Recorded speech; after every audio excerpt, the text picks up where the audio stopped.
lastly, what a time to be alive. It never happened, you know what I mean? It never happened.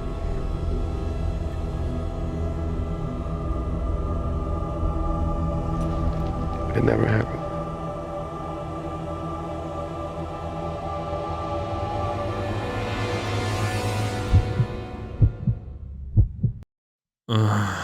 Okay, here's a bit of context because I think it's absolutely necessary to have some context for this video.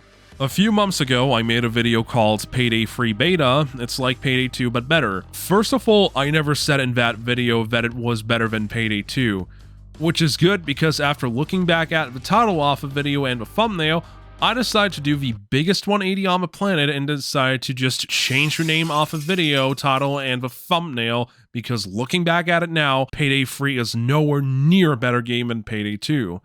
So for the probably last video off a year, I'm gonna do something completely different. I'm going to take a look back at a game that I have already kind of covered and give my current opinion on it now. But before I do any of that, I want to apologize for something. Not for calling Payday Free better than Payday 2, it's for something completely different. You see, in my original video, I said that I wasn't planning on buying Payday Free anytime soon, and instead was going to wait for the game to come out to Xbox Game Pass. And I was still sticking to that plan until one of my friends nudged me into actually buying the game just 3 days before its release via the Silver Edition. By purchasing the Silver Edition, I not only get some goodies and half a season pass, I also get 3 days early access to Payday Free by buying the Silver Edition in the first place. So I gave in and bought the Silver Edition like a moron. In case you want to know just how much of a clown I am, I played the game for the first 3 days, and the worst thing about it was that I actually had fun playing it, mostly because the game was actually stable and fully functional before the actual release on September 21st. And after the game officially released on that date, everything went to shit and the game was essentially unplayable for God knows how long. So many people jumped into this game on the official release, most likely due to Game Pass, and as a result, the service just gave up a few hours after the game launched. To make matters worse, the outage didn't just last an hour or two, it actually lasted probably up to a couple of days at best, or even a week at worst. And when you're trying to play solo in the always online video game that's currently experienced the worst outage humanity has ever witnessed, you know you're playing an unplayable mess. So after a week, I decided to go whatever and uninstalled Payday Free. I'll be honest with you and say that after uploading the Payday Free video and actually playing the game for a week, or at least trying to, any motivation I had for making videos was just completely gone after that, and this is entirely my fault. To make matters worse, I also basically just made a video saying, or at least claiming through the video title and thumbnail, hey, this is a really good game, and it just got completely screwed into eternity. And in the same video, I also promised to do a video about Payday Free after it comes out, which is pretty much the one you're watching right now. So I guess that's the one thing I owe everyone who actually bothered to watch the damn video. Without wasting any further time, I'm gonna address some problems with Payday Free right here and now. So here's how I'm gonna structure this video. First, I'll look back at all the problems I had with Payday Free post-launch, and then I'm going to talk about my experience with the game after playing it again 3 months later. Let's get this over with. I'm not going to sugarcoat it and just immediately get to the point that the biggest problem of Payday Free alone has to be none other than the absolutely abysmally stupid decision to make the game an always online experience, even if you just want to play with bots. I briefly mentioned in my original video that it was at the very least concerning on how they will handle it, and now that the game has been out for a while, I can only say that the way they handled the always online aspect is just awful. Now, as to why they even came up with this decision, Starbreeze themselves have actually provided an official explanation for the decision in the first place. Around a few days after the game launched during the disastrous offline period, they actually held a live stream where they publicly discussed the current state of Payday Free, and they answered the most commonly asked question during that stream. I have a comment regarding why the game is always online for now. When looking at what worked and didn't with Payday 2, we wanted to find a way to avoid the negative aspects of Payday 2, among those rampant cheating and unreliable hosting. In addition, we want to ensure we kept our commitments to the console community and maintained one Payday community across all platforms. To deliver on that and other possible additions such as cross-progression, leaderboards and more, we needed to ensure that every player is on the same version of the game with stable hosting across all platforms.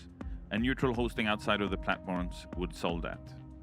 Rest assured that everyone who can do anything to remedy the problems is working on it. We will do our best to answer the other questions and suggestions we've seen so far, but with the team focused on solving our biggest problem, these others matters will most likely have to wait. Now, listening to what they had to say in this part of the stream, I feel like their reasoning is somewhat understandable and I do get where they're coming from. But at the same time, this only ended up hurting Payday 3 in the worst way possible because the online experience, as proven by how it was handled in the first week, was just painful. Minutes and minutes of waiting only to have the game essentially get a matchmaking error anyway. Constant server maintenance, meaning that at any given time, the game will be virtually unplayable for a certain time period. And the absolute worst part, having to delay the day one patch for a month because the chance of everyone's progress being wiped off of servers was most likely very high if they actually ended up updating the game. Now, I fully understand their intentions behind all of this, as they are obviously trying to fix some of Payday 2's biggest online experience problems by essentially having it all hosted on Starbreeze's own servers instead. But at the same time, the experience just ended up being so much worse. It's especially bad for solo players because it means that the only way to play Payday 3 with bots is to create a invite-only lobby and just hope that the servers don't suddenly have maintenance issues and essentially make the game unplayable. If this experience has me taught anything, it's that Payday 3 absolutely needs an offline mode in some capacity. Payday 2 had it, and hell, even Payday the Heist had it. So it's really perplexing that their decision to not add an offline mode to Payday 3 seems so really stupid. And while we were on the subject, Starbreeze have said that discussions about adding the offline mode to the game are still on the table, so only time will tell if things will look up for the game. In my original video, I made the mistake of assuming that you unlock weapon attachments by equipping a particular weapon and basically doing every single heist with that weapon. Now, around that time, I thought that this was pretty much handled in the exact same way Payday 2 was handled, but I had no idea around the time was that the actual progression system itself is not just doing the exact same heists over and over again and playing them on higher difficulties or using the exact same weapon on each and every single heist. It's way worse than that, because Payday 3 uses a challenge-based progression system, and I just want to tell Starbreeze to get out of here with that decision. You know any other game that had a challenge-based progression system at launch? Halo Infinite, and every single person on the planet hated Halo Infinite for that alone. That was the biggest criticism people had of Halo Infinite. It was the challenge-based experience system that nobody liked, and it took the developers over at Free for Free Studios 2 years to rectify this and add an actual experience point system along with the challenge-based progression system. It gets even worse when you realize that it makes virtually no difference what difficulty you're playing on, because the same amount of experience you get from completing those challenges is the same. And then some of the absolute worst cases are that if you actually manage to play through a heist on the highest difficulty and manage to get all of the loot and escape, the game still won't award you any experience points because the game just doesn't think you have completed any challenges for that. It's a progression system designed to be as tedious as possible for the player and to suck all the fun out of actually grinding through the game and earning experience. Payday 2 perfected the system in so many ways after years and years of updates. The higher the difficulty you're playing on, the more money and experience you earn.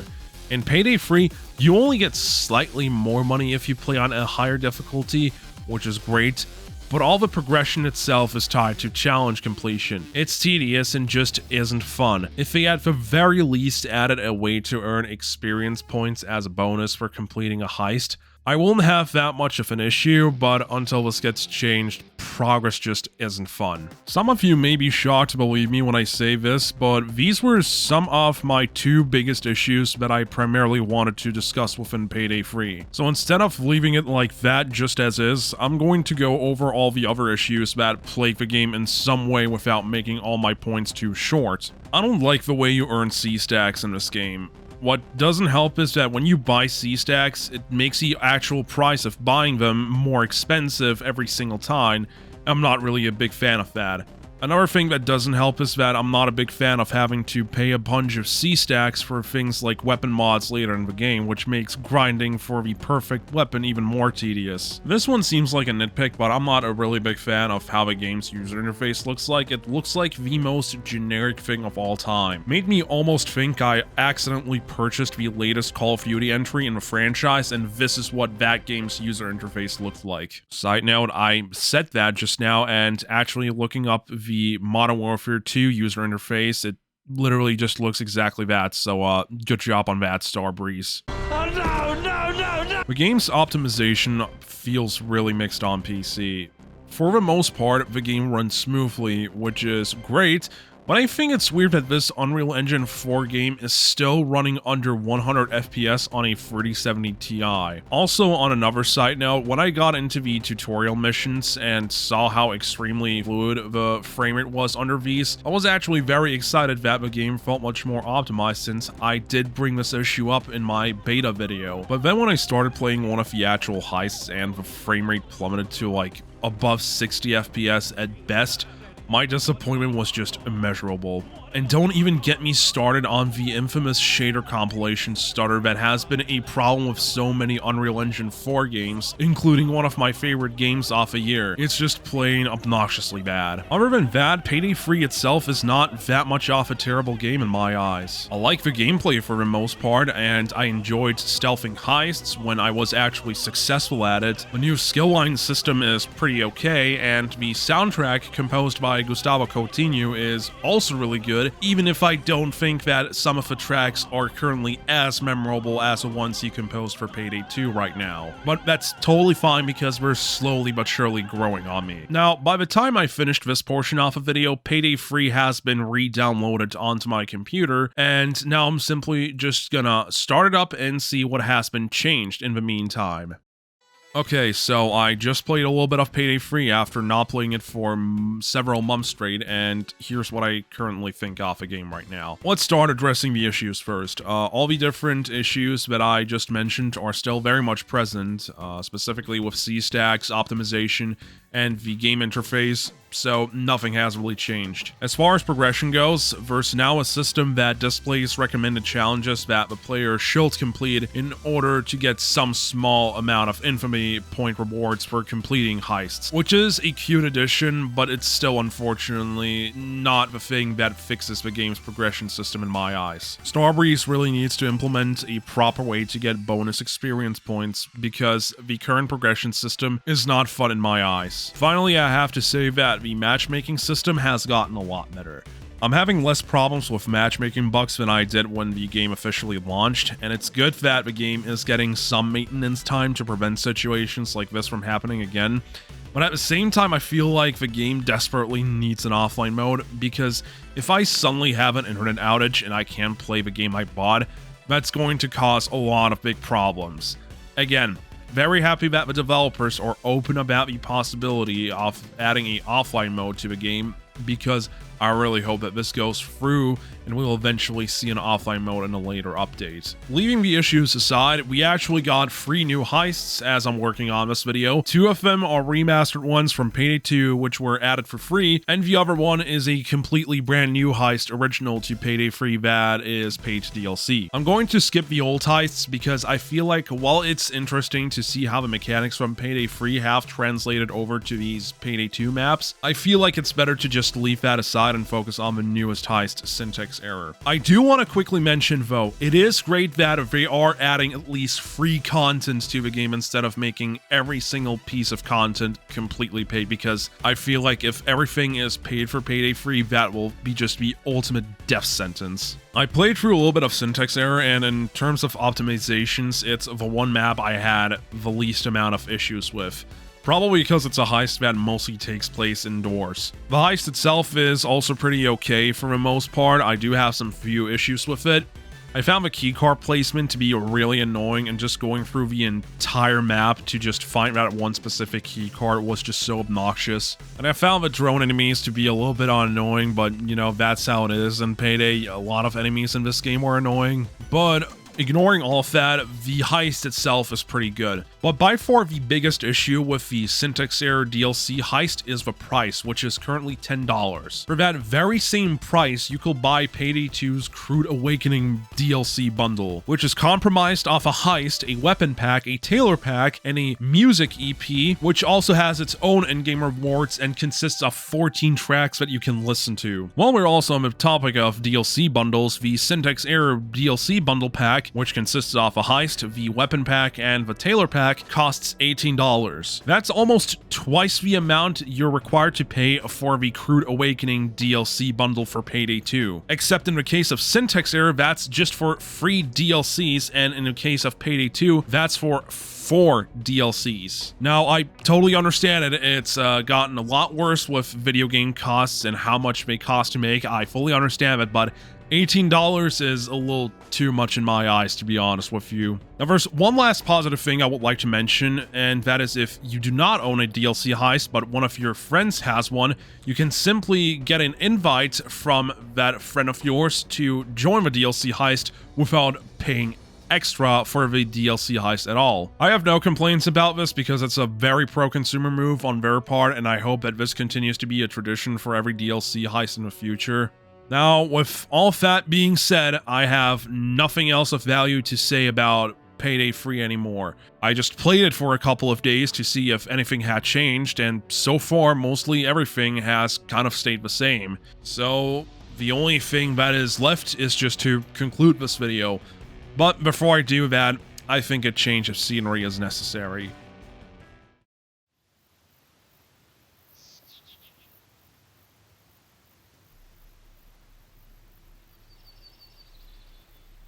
Alright, why not? I'll take it. Now, before I want to conclude my Payday Free analysis, as you want to call it or whatever, I think it's only appropriate that I tell you a small story right before bed. After Payday Free was officially revealed on the Xbox stream back in June of this year, I decided to just simply do all of the Payday 2 secret ending achievement related things. I did most of the things solo, and all of the other achievements that required 4 players, I just contacted a few buddies of mine and did this completely with them together with their help. And after all of this was said and done, I pretty much did the ending, and I felt absolutely satisfied with myself. I did the ending for Payday 2, and that's it. That was the point where I told to myself, finally, I can play through Payday Free. And after Payday Free launched, the first 3 days of the early access period, I had fun, but after the game officially launched, all that fun was completely sucked out with the matchmaking mirror issues, thanks to the always online aspect of Payday Free. And the worst part about this whole deal is that every single person I wanted to play Payday Free with basically had no time playing this game with me at all. And even if they wanted to play with me, they just couldn't, because Payday Free was riddled with connection issues and matchmaking errors that I pretty much just gave up after a week and uninstalled the game. Believe me when I say this, I don't think that Payday Free is a horrible game. I think for what it is currently right now, it's a great starting foundation, but it absolutely needs more work. The always online aspect absolutely needs to be addressed in the future, because having to play the game always online just sucks and it isn't fun. The progression system absolutely needs to be reworked, because as of right now, even after I played through Payday Free a little bit, it just still isn't fun to progress through all of the things I need to get in order to level up. And the last thing that came up while writing the script for this video, which is the DLC pricing, because right now it's way too expensive and just isn't worth buying at all unless you have one of the season passes for either the silver or gold edition of Payday 3. That's my current conclusion of the game so far right now, and right now, just buy Payday 2 instead. And in case it's not already bad enough, I think the Steam chart of Payday 2 versus Payday 3 paints a clearer picture. Hang on, let me actually just look it up for a minute. Oh my god. Oh my god, oh yeah, that's definitely way more people playing Payday 2 right now than Payday 3. Jesus Christ. Hey, thanks for sticking around and watching the entire video. It's been a while, and that's because, as I explained earlier at the start of the video, Payday 3 basically left me on burnout mode for so long that I just had to come back and shit-talk it. I'm fucking weird. Anyways, I'm gonna go on vacation for a few weeks, and after back from my vacation, I'm just simply gonna start doing content again, although I'm probably gonna shift up things for real this time because I have some projects in mind I want to do, and I definitely will try to stick around and complete these projects. That's pretty much all I wanted to say on the matter, and without further ado, I hope you guys had a great year of 2023. I hope that you guys had a great Christmas, and I'll see you around in 2024.